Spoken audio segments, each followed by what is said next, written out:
ঘরোয়াভাবে প্রথম স্বাদ খেলেন সোহিনী। পরিবারে নতুন অতিথি আসার অপেক্ষায় দিন গুনছেন অভিনেত্রী। সম্প্রতি নিজের শ্বশুরবাড়িতেই স্বাদের অনুষ্ঠানের আয়োজন করা হয়েছিল সোহিনীর জন্য। বৌমার পছন্দের খাবারগুলি রান্না করা হয়েছিল। এদিন একেবারে আলাদাভাবে সেজেছিলেন তিনি।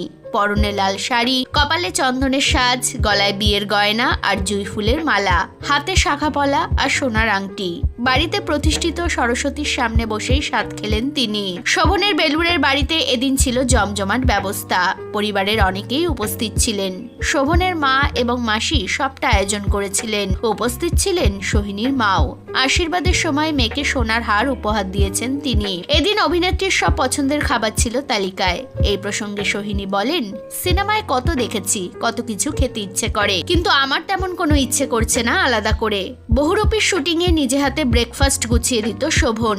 আমার যা খেতে ইচ্ছা করত সেটাও তৈরি করে দিত। কিছুদিন ধরে ওকে আরো পরিণত মনে হচ্ছে। শোভনের মধ্যে একটা গাম্ভীর্য ভাবও লক্ষ্য করছি বেশ কয়েকদিন। যত্ন আত্মীর মধ্যেই রয়েছি। ঘুমিয়েই কাটছে সময়। কাজ মোটামুটি শেষ করে এসেছি। 21শে আগস্ট অজয়া স্ট্রিমিং শুরু হবে, আর পুজোয় বহুরূপী দ্য গোল্ডেন ডাকু মুক্তি পাবে। কিছু প্রচারের কাজ বাকি রয়েছে, বিশ্রাম নিয়ে করছি। ছবি মুক্তির আগে কিছু প্রচার অনুষ্ঠানে যাব। বহুরূপীর শুটিং এর সময়ই আমি 4 মাসের অন্তঃসত্ত্বা ছিলাম। সেই অবস্থায় অজয়াও করেছি। এবার ডাক্তারের পরামর্শে বিশ্রাম করছি। এই বাকি কটা দিন উপভোগ করতে চাই।